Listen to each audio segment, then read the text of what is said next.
നമസ്കാരം പ്രേക്ഷകരെ. എൻ്റെ യൂട്യൂബ് ചാനൽ തുടങ്ങുന്നതുമായി ബന്ധപ്പെട്ട് ആദ്യമായി അപ്ലോഡ് ചെയ്യുന്ന വാർത്ത, അത് ഞാൻ ജനിച്ചു വളർന്ന് 10ാം ക്ലാസ് വരെയുള്ള എൻ്റെ സ്കൂൾ വിദ്യാഭ്യാസം പൂർത്തീകരിച്ച എൻ്റെ ഹൃദയത്തിൻ്റെ ഒരു ഭാഗമായി ഞാൻ സൂക്ഷിക്കുന്ന എൻ്റെ നാട് അല്ലെങ്കിൽ നാട്ടുകാർ, അതുമായി ബന്ധപ്പെട്ട ഒരു വാർത്തയുമായി എൻ്റെ ചാനൽ തുടങ്ങാമെന്ന് ഞാൻ ആഗ്രഹിക്കുന്നു. ഞാൻ ചില വിഷ്വൽസ് നിങ്ങളെ കാണിക്കാം. ഈ വിഷ്വൽസ് ഇടുക്കി ജില്ലയിലെ ഞാൻ ജനിച്ചു വളർന്ന എൻ്റെ നാടിൻ്റെ പ്രകൃതി ഭംഗിയാണ്. ഈ വിഷ്വൽസിൽ കാണുന്ന കുന്നിൻ്റെ ഒരു വശത്ത് വണ്ണപ്പുറവും മറുവശം മുള്ളരിങ്ങാടുമാണ്. ഈ പ്രകൃതി ഭംഗി കണ്ട് ആസ്വദിക്കുവാൻ കേരളത്തിൻ്റെ പല ഭാഗങ്ങളിൽ നിന്നും ആളുകൾ വരുന്നുണ്ട്. ഈ കുന്നുകൾ ആരുടെയും പ്രൈവറ്റ് പ്രോപ്പർട്ടി ഒന്നുമല്ല. ഒരിടയ്ക്ക് ഈ നിരകളിൽ പ്രകൃതി സൗന്ദര്യം ആസ്വദിക്കുവാൻ വന്നിരുന്ന ആളുകളെ ഫോറസ്റ്റ് ഡിപ്പാർട്ട്മെന്റ് കടത്തിവിടാത്ത സാഹചര്യവും ഉണ്ടായിട്ടുണ്ട്. ഈ മലയുടെ വേറൊരു ഭാഗത്ത് മീനുളിയാൻ പാറ എന്ന പേരിൽ ഒരു പാറയുണ്ട്. 4000 അടിയിലധികം ഉയരത്തിൽ ഉയർന്നു നിൽക്കുന്ന ഒരു ഭീമൻ പാറ. പാറയുടെ ഉപരിതലം മീനിന്റെ ചെതുമ്പലുകളെ അനുസ്മരിപ്പിക്കുന്ന രീതിയിലായതിനാലാണ് അതിന് ഈ പേര് ലഭിച്ചത്. അതിശയകരമെന്ന് പറയട്ടെ, ഈ പാറയുടെ കൊടുമുടിയിൽ ഏകദേശം 2 ഏക്കർ വിസ്തൃതിയുള്ള ഒരു കാടുണ്ട്. ഇതിന്റെ മുകളിൽ നിന്ന് നോക്കിയാൽ ഒരു വശത്തെ താഴ്വരകളെ കീറിമുറിച്ച് വളഞ്ഞും പുളഞ്ഞും ഒഴുകുന്ന പെരിയാർ നദിയുടെ മനോഹരമായ പാത കാണുവാൻ സാധിക്കും. തെളിഞ്ഞ കാലാവസ്ഥയുള്ള ദിവസങ്ങളാണെങ്കിൽ സമീപത്തുള്ള ഭൂതത്താൻകെട്ട് ഡാമും അണക്കെട്ടിന്റെ മനോഹരമായ രൂപവും ഇവിടെ നിന്ന് നമുക്ക് കാണുവാൻ കഴിയും. ഈ ഉയർന്ന സ്ഥലത്ത് നിന്ന് നോക്കിയാൽ അയൽ ജില്ലയായ എറണാകുളത്തിന്റെ വിശാലമായ സമതല പ്രദേശങ്ങളുടെ അതിമനോഹരമായ കാഴ്ചയും നമുക്ക് കണ്ടാസ്വദിക്കുവാൻ കഴിയും. കാലാവസ്ഥ ഇനി കുറച്ചുകൂടെ തെളിഞ്ഞതാണെങ്കിൽ അങ്ങ് ദൂരെ കിടക്കുന്ന തൃശ്ശൂർ ജില്ലയിലെ ഭൂപ്രകൃതിയുടെ രേഖകളും ഇവിടെ നിന്ന് നമുക്ക് ദൃശ്യമാകും. കോട്ടപ്പാറയിൽ നിന്നും ഞാൻ എൻ്റെ ഫോണിലെടുത്ത ചില പിക്ചറുകളാണ് ഈ മീനുണിയാൻ പാറയുടെ പിക്ചറുകൾ. 100 കണക്കിന് ആളുകൾ ഈ മീനുണിയാൻ പാറ കാണുവാൻ വരുമായിരുന്നു. എന്നാൽ ഇപ്പോൾ ഫോറസ്റ്റുകാർ സന്ദർശകർക്ക് അവിടെ കയറുവാൻ അനുമതി നിഷേധിച്ചിരിക്കുകയാണ്. കാരണം അന്വേഷിച്ചു കഴിഞ്ഞപ്പോൾ അറിയാൻ കഴിഞ്ഞത് പ്രത്യേകിച്ച് ഒരു കാരണവും ഇല്ല എന്നാണ്.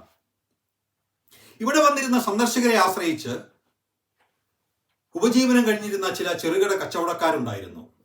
ഫോറസ്റ്റുകാർ അകാരണമായി എടുത്ത ഈ തീരുമാനം കൊണ്ട് പാവപ്പെട്ട ചില കച്ചവടക്കാരുടെ കഞ്ഞികുടി മുട്ടിയെന്ന് തന്നെ വേണമെങ്കിൽ പറയാം. കേരളം ഇത്രയും നാൾ ഭരിച്ചിരുന്ന സർക്കാരിന്റെ, അല്ലെങ്കിൽ ഇപ്പോൾ ഭരിച്ചുകൊണ്ടിരിക്കുന്ന സർക്കാരിന്റെ അവരുടെ ഭാഗത്തു നിന്നൊരു ഇടപെടൽ ഉണ്ടായിരുന്നുവെങ്കിൽ, അതുമല്ലെങ്കിൽ ഇനി ഉണ്ടായാൽ കേരളത്തിലെ തന്നെ അറിയപ്പെടുന്ന ടൂറിസ്റ്റ് കേന്ദ്രങ്ങളാക്കി ഈ സ്ഥലങ്ങളെ മാറ്റാമെന്ന കാര്യത്തിന് യാതൊരു സംശയമില്ല. എന്നാൽ സർക്കാർ എന്തുകൊണ്ട് ഇതിന് തയ്യാറാകുന്നില്ല? ഇടുക്കിയിൽ നിന്നും ജനങ്ങൾ നിയമസഭയിലേക്കും പാർലമെന്റിലേക്കും പറഞ്ഞുവിട്ട ജനപ്രതിനിധികൾ എന്തുകൊണ്ട് ഈ കാര്യങ്ങളിൽ മിണ്ടാതെ കയ്യും കെട്ടിയിരിക്കുന്നു? ഇക്കാര്യങ്ങളിൽ സർക്കാർ വേണ്ടത്ര ശ്രദ്ധ കൊടുക്കുവാൻ തയ്യാറായാൽ ഈ പ്രദേശങ്ങളുടെ സമ്പദ്ഘടനയിൽ തന്നെ വലിയൊരു മാറ്റമുണ്ടാകും. ഒരു തർക്കമില്ലാത്ത കാര്യമാണ്. പക്ഷേ വേറൊരു കാര്യം കൂടി ഇതിനോടൊപ്പം പറയണം. ആനശല്യം. മുള്ളരിങ്ങാടിന്റെ പ്രാന്തപ്രദേശങ്ങളിൽ പലയിടത്തും ആനശല്യം കാരണം ജനങ്ങൾ പൊറുതിമുട്ടിയിരിക്കുകയാണ്. എത്ര പ്രാവശ്യം ജനങ്ങൾ ഒപ്പിട്ട നിവേദനം കളക്ടർ ഉൾപ്പെടെയുള്ള ആളുകൾക്ക് കൊടുത്തു, എന്നിട്ട് എന്തെങ്കിലും പ്രയോജനമുണ്ടായോ? എൻ്റെ പ്രിയപ്പെട്ട നാട്ടുകാരെ, അടുത്ത തവണ ഇലക്ഷൻ വരുമ്പോൾ നിങ്ങളുടെ മുമ്പിൽ തൊഴുകൈകളോടെ വരുന്ന സ്ഥാനാർത്ഥികളുടെ മുഖത്ത് നോക്കി ഇക്കാര്യങ്ങൾ ചോദിക്കുവാൻ നിങ്ങൾ ആർജവം കാണിച്ചാൽ, ഞാൻ പറയുന്നു, ഈ കാര്യങ്ങൾക്ക് ഒരു തീരുമാനമുണ്ടാകുമെന്ന് ഞാൻ എഴുതി വെച്ചു തരാം. ചോദ്യങ്ങൾ ചോദിക്കുവാൻ നിങ്ങൾ തയ്യാറാകണം. ഉത്തരം കിട്ടുന്നതുവരെയും ചോദ്യങ്ങൾ ചോദിച്ചുകൊണ്ടേയിരിക്കണം. ഞാൻ ആദ്യം കാണിച്ച കോട്ടപ്പാറയുടെ മറ്റു ചില വിഷ്വൽസിലേക്ക് തിരിച്ചു വരാം. ആഴ്ചയിൽ എല്ലാ ദിവസവും തന്നെ, പ്രത്യേകിച്ച് ശനിയാഴ്ചകളിലും ഞായറാഴ്ചകളിലും കോട്ടപ്പാറയിലെത്തുന്ന സന്ദർശകർ അനേകരാണ്. എന്നാൽ ചില ദിവസങ്ങളിൽ മക്കളോടൊപ്പം അതല്ലെങ്കിൽ മാതാപിതാക്കളോടൊപ്പം വന്നിരുന്ന് പ്രകൃതി ഭംഗി ആസ്വദിക്കുവാൻ പറ്റാത്ത സാഹചര്യമാണ് ഉള്ളത്. മയക്കുമരുന്നിന്റെ ഉപയോഗത്തിന് വേണ്ടി ഈ സ്ഥലം തിരഞ്ഞെടുക്കുന്ന ചില ചെറുപ്പക്കാർ.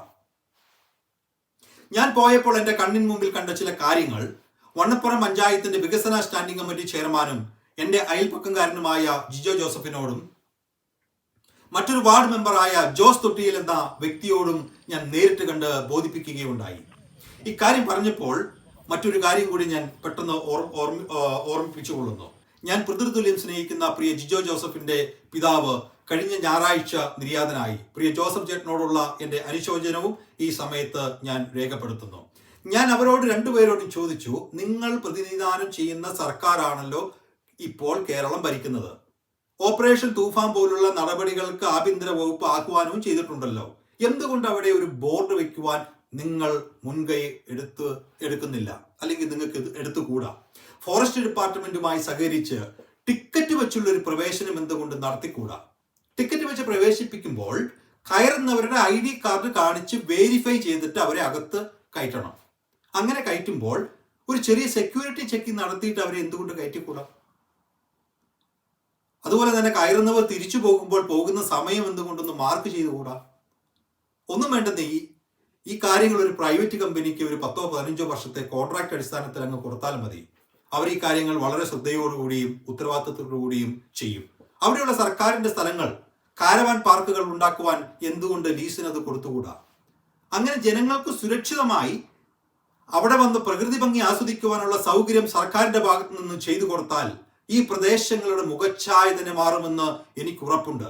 എന്തായാലും തുടർന്നുള്ള നാളുകളിൽ ഇതിനെല്ലാമുള്ള ഒരു പരിഹാരം ജനപ്രതിനിധികളുടെ ഭാഗത്തു നിന്ന് ഉണ്ടാകുമെന്ന് പ്രതീക്ഷിക്കുന്നു.